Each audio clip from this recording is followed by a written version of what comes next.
If you've ever had the question, how do I get my product in magazine, gift guides, even on TV? Today, I'm going to go over the 5 tips that we share with every single product brand that we work with so that you can learn how to do this for your own brand. And stay tuned until the very end because tip 5 is probably the number one insider secret for product brands. And you may or may not know about this, but it is absolutely crucial to your success in securing press coverage. And if you are new here, my name is Bridget Eileen Cisco. I'm the co-founder of Visibility on Purpose, and we help product brands and founders get featured in the media without having an agency and doing it on their own or training their team.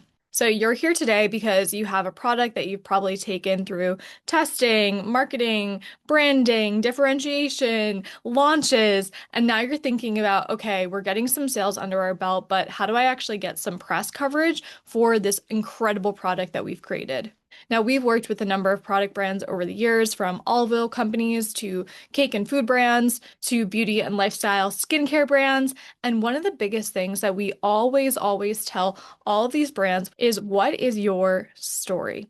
So you've probably done some of this deep diving. It might be on the about page of your website already, but one of the things that sets brands apart from other brands in the product and consumer packaged goods space is that story. Whether you started it at your family dinner table or it was like a traditional family meal that you've shared over the years, or maybe you had psoriasis and you decided to actually create a product that wouldn't just mask your psoriasis, but it would actually help heal the psoriasis. So what makes your product different? What makes your product unique? Why are you doing what you're doing? We have a bunch of videos here on the channel and inside our course about storytelling for your product or service. And ultimately, the media is drawn towards stories that make people feel something, right? An emotional connection, so that that reader, that listener, whoever watches TV goes, wow, I relate to them.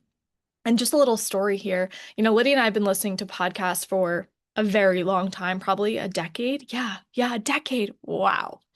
So, and one of the things that we love about podcasts is it gives the founder an opportunity to tell the long form story of, why did you decide to create this product? And Lydia always talks about how she was listening to the founder of, I think it was It Cosmetics. Yeah, It Cosmetics. And she wasn't really familiar with the brand. She doesn't wear a lot of makeup. Neither one of us really do. But she fell in love with the story of why that founder decided to bring that product to market.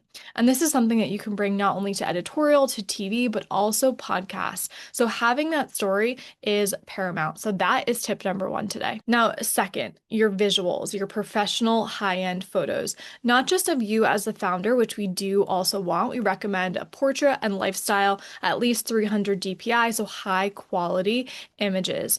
You also need good photos of your actual products. Now, if you are already at the stage of product is launched, product is gone to market, you're already in stores, you have a website, you probably already have photos, which is amazing. But if you have been farmers marketing it up, maybe it's time to get some professional photos done. The coolest thing is that you can actually take some great quality photos on your phone. So grab your phone, put your products in a nice white background, and I bet there are YouTube videos. I'm not the expert here, but I bet there are YouTube videos that teach you exactly how to take good quality photos. The third thing that you can think about when it comes to press coverage for your brand is think about how your product ties into trends and current events. So make your product relevant to what's happening right now in the world. What are people talking about, whether it's in the news or on the latest TikTok? A little insider tip: journalists and editors and writers at big magazines that you probably want to get your brand and product into work on calendars. And that editorial calendar starts way before you think.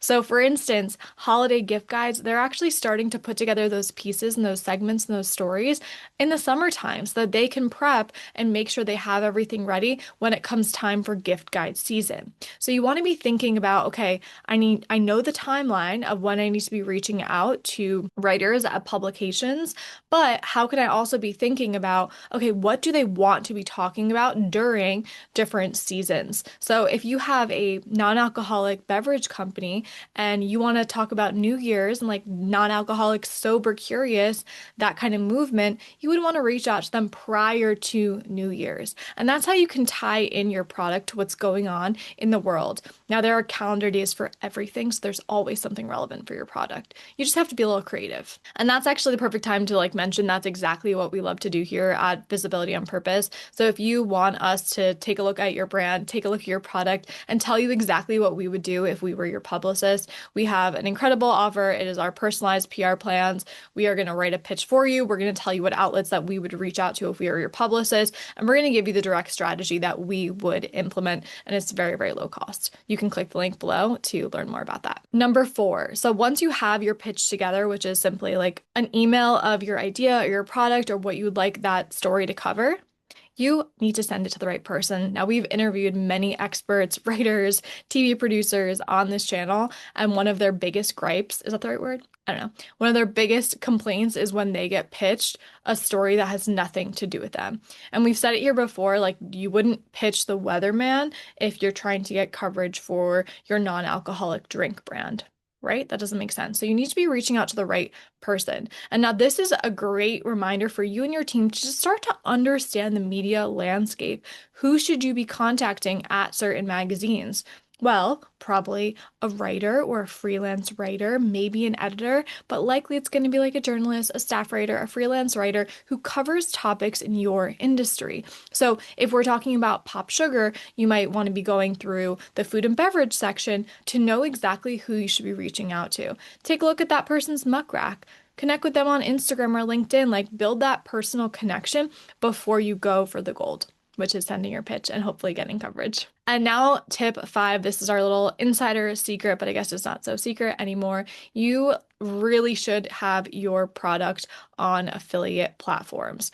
Why does that matter? What does that even mean?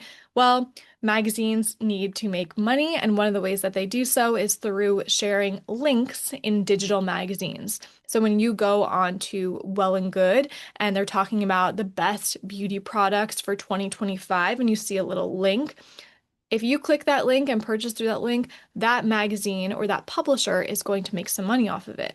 So magazines really want you to be on these affiliate platforms because then they see it as a win-win. And it is a win-win, right? For you too, your brand is getting the exposure, and it's one of the greatest ways to be able to track your PR efforts because you will know exactly, okay, someone clicked my link in that magazine story and we got paid and so did they. So you need to get your product on affiliate platforms. So if you're not on one of those platforms yet, I highly recommend that you get yourself on there. So to recap everything, we had 5 tips today. Number 1, brand story. Number 2, product photos. Number 3, seasonal trendy tie-ins, story angles. Number 4, pitching the right person. And number 5, getting your brand and product on affiliate platforms. We have a number of favorites. You can reach out to us if you would like more information on that specifically. And as mentioned before, if you need more help on this, we do create personalized PR plans, which is a great entry point into the PR world if you're not ready for a big campaign yet, which is something that we find most of the brands that we work with are not ready to pay, $60,000 for a PR campaign just yet. But they need a little bit of help, and that's why we're here. As always, thank you so much for watching today. Please make sure to like, comment, subscribe, share this video with a friend, and we will be back at you next week sharing more information on DIY PR and how to get your product brand in the media. See you soon.